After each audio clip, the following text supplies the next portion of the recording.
I'm very much looking forward to hearing what you have to say today because, yeah, you're a physician and you're a specialist, et cetera, we know that. But you're a connector of dots. You're a visionary, you're a philosopher, you're a thought leader, you're a game changer, and you're a great hugger. Dr. Zach Bush.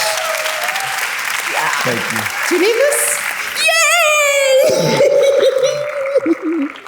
Told you. Do you need this? Bye. Hello. Hi, y'all. I'm the only American they could find that was healthy enough to travel over, so glad to be with all of you. Thank you, Mark, for pointing out the issues around my country. Those issues are why I'm here. My medical career tracked exactly with that map. I fell off my medical career right at the same time that human health did.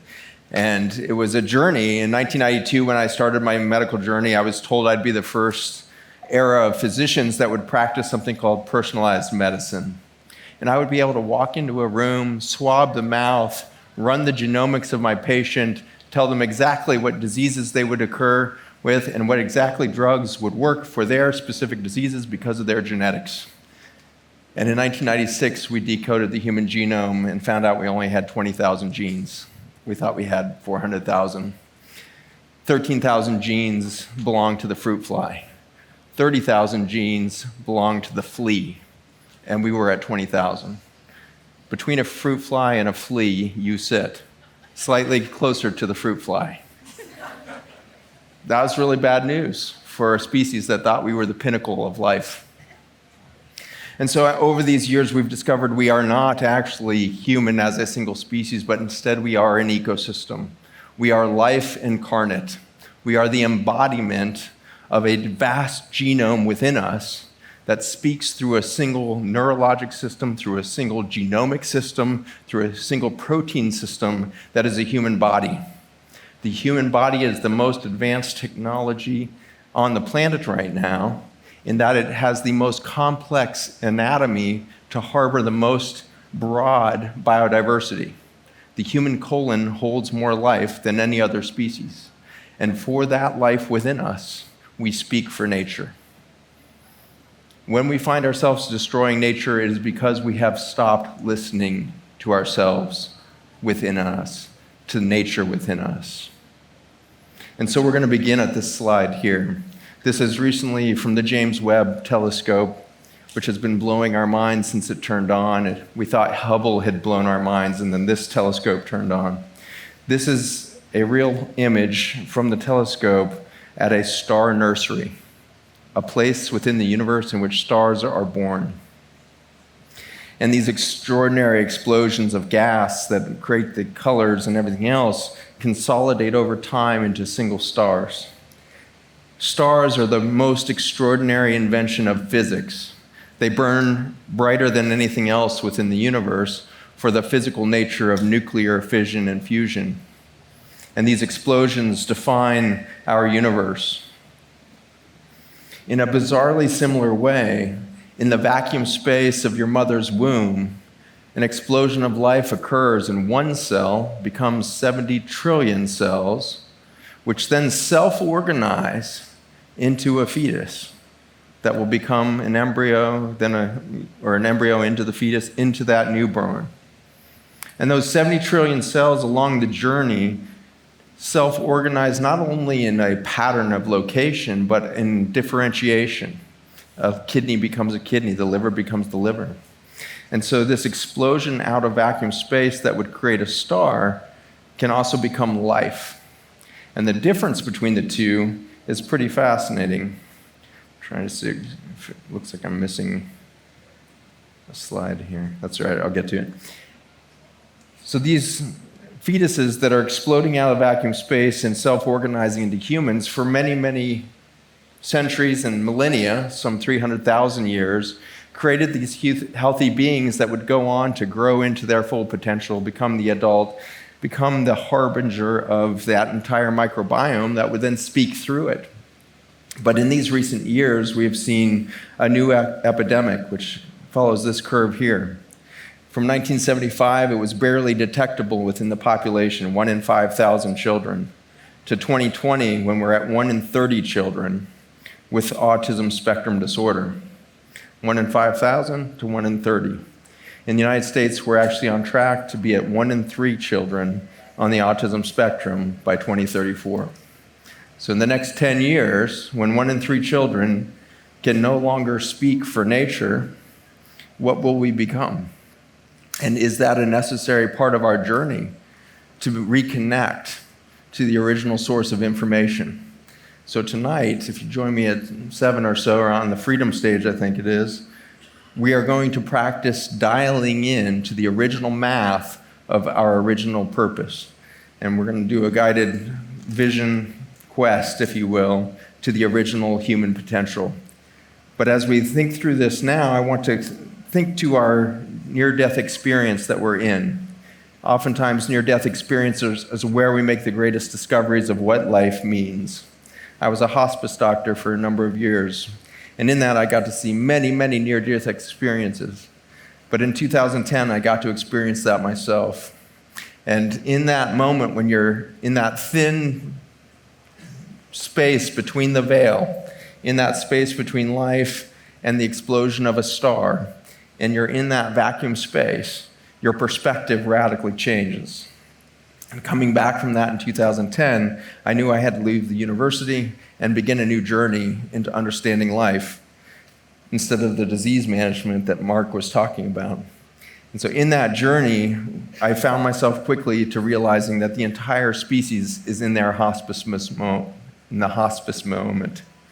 In that hospice moment, we have just a few years left.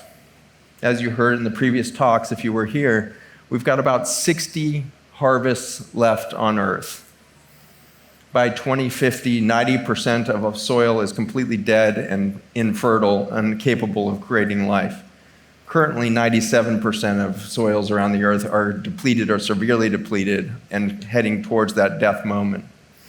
And so we are looking at 60 harvests left to produce the food. And so not only will we not have ultra-processed food or processed food, we won't have food. And so this is an extraordinary picture of the sterilization of a planet that for billions of years has been advancing life. But it has seen extinction before. And when it reaches extinction, it explodes with new potential. And we go from dinosaurs and ferns and palms, which dominated the whole planet, to birds, mammals, primates, humans, deciduous trees, flowering plants, wildflowers. That occurred because of extinction. When you put extinction level stress on a planet, it imagines itself anew, and it always becomes more beautiful and more intelligent. And so right now, as we start to look at the human condition, as we become sterile at the same rate as our planet, which is a nice checks and balances, right? When we become the existential threat to life on Earth, we eliminate ourselves. The checks and balances, when we are actually speaking for nature, nature within us creates the life within us, and then we challenge that nature with herbicides, pesticides, chemical warfare, and beyond. We go ahead and sterilize ourselves at the same rate. And so we will eliminate ourselves on our current course within that next 60 to 80 years. And so in this extraordinary way, science has revealed our trajectory. But I want to bring your attention to where we're at with understanding the difference between physics and the brightest thing as it does and life itself. On this planet, we are blessed with green plants, and those green plants are filled with chlorophyll that capture starlight. And so our star, our sun, burns bright here, and CO2 becomes the perfect battery. 2 carbon molecules within CO2 come together and store sunlight. That sunlight is passed on through the green plant to the gut. The gut then transforms that into a bunch of different small molecules that can travel inside of each of your cells. And inside each cell, waiting for those long carbon chains, are mitochondria that break the carbon back apart to release sunlight. We now know that the difference between physics and life, or physics and biology, is a concentration of light per cubic centimeter. We have recently discovered that mitochondria release 10,000 times more sunlight per cubic centimeter than the sun releases. Life is 10,000 times brighter than a star. That's a pretty fascinating idea. And so what I'm looking at in this audience right now is 500 stars that are burning 10,000 times brighter than the ones in our far space. And there's 8 billion of us on the planet right now. There are 8 billion sacred geometries that we might call souls that have self-organized matter around it.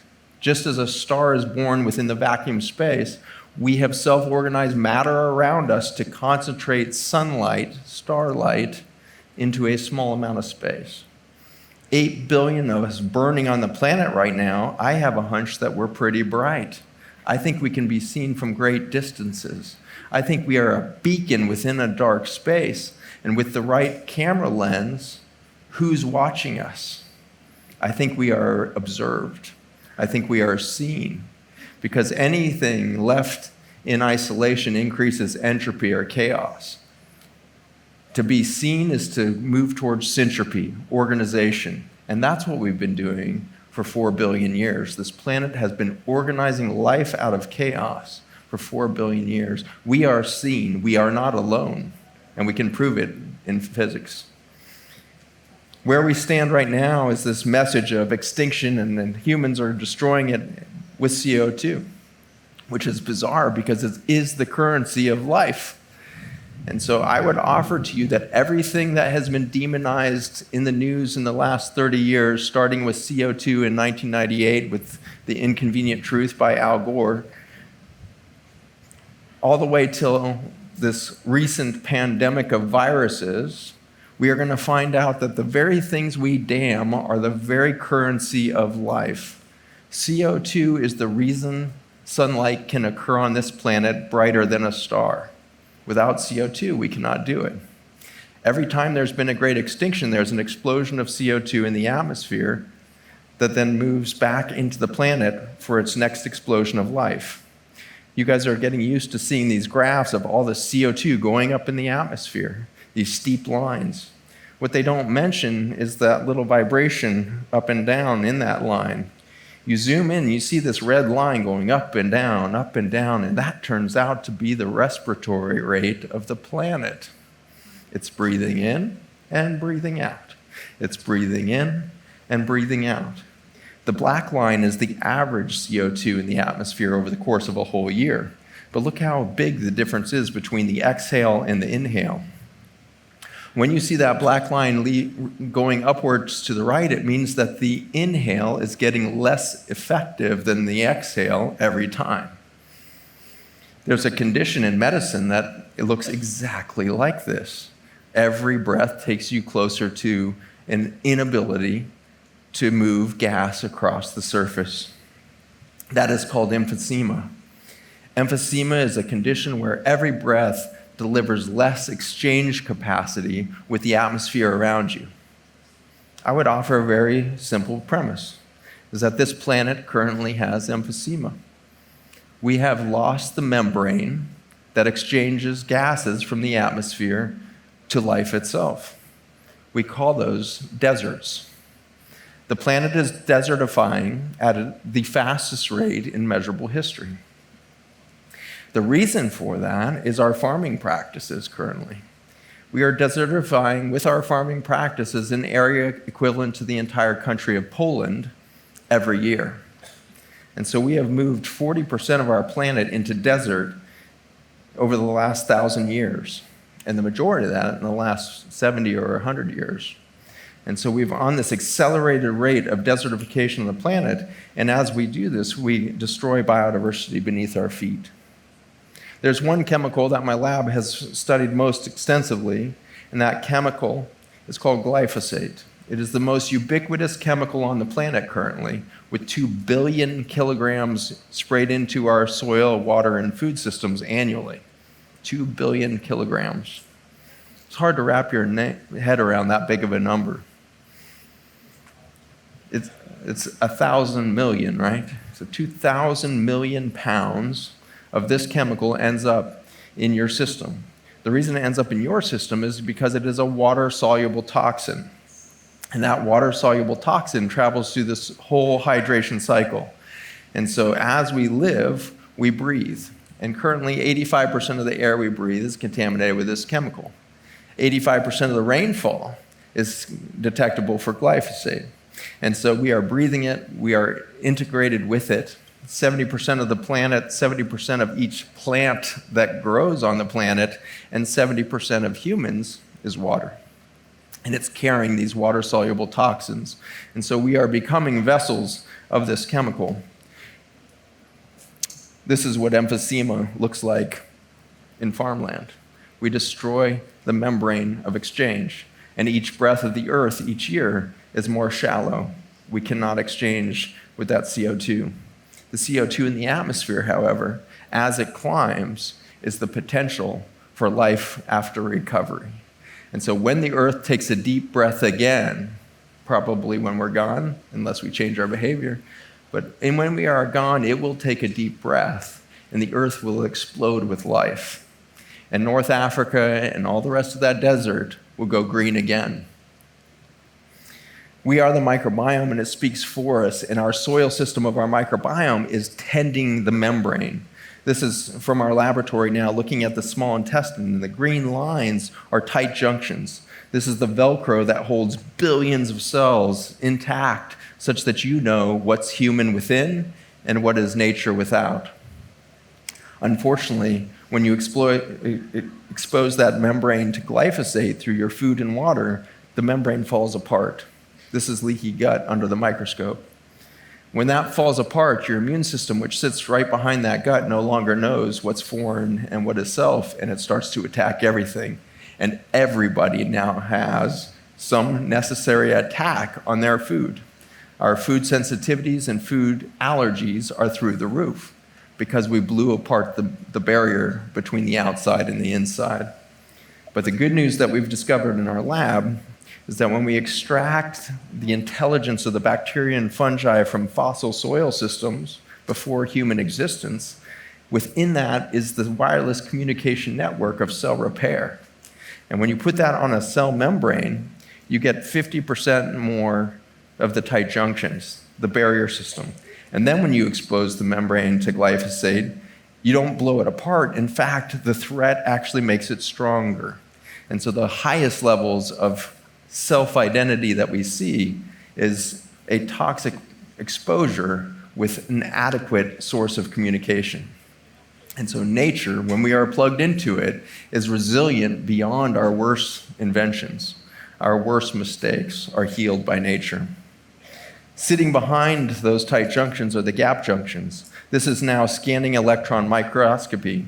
This is looking at a single cable, that circle sitting there is looking at a single cable that has thousands of tubes within it.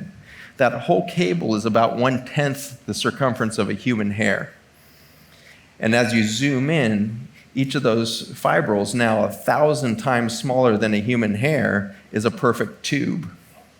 And on the end of every one of those perfect tubes is an aperture, just as on your camera lens, if you still have a camera. That aperture determines how much light moves through that tube. What I am showing you is the fiber optic system of the human body. And in an eloquent way, your body is connected, a fiber optic system connecting all cells, all 70 trillion cells in your body, into one organism through its capacity to exchange the light that burns 10,000 times brighter than the sun.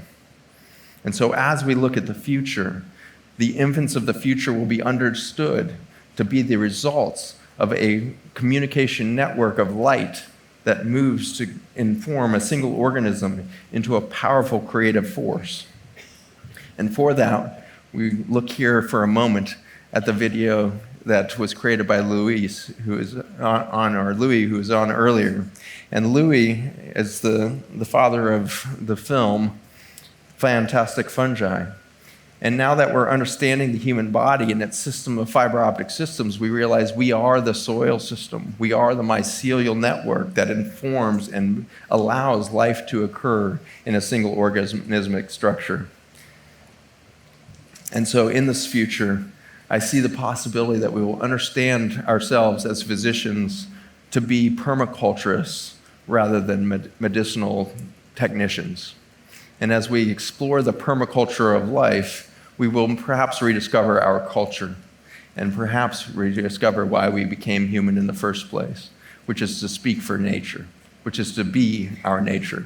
And I'm glad to be in nature with you today. Thanks for being here.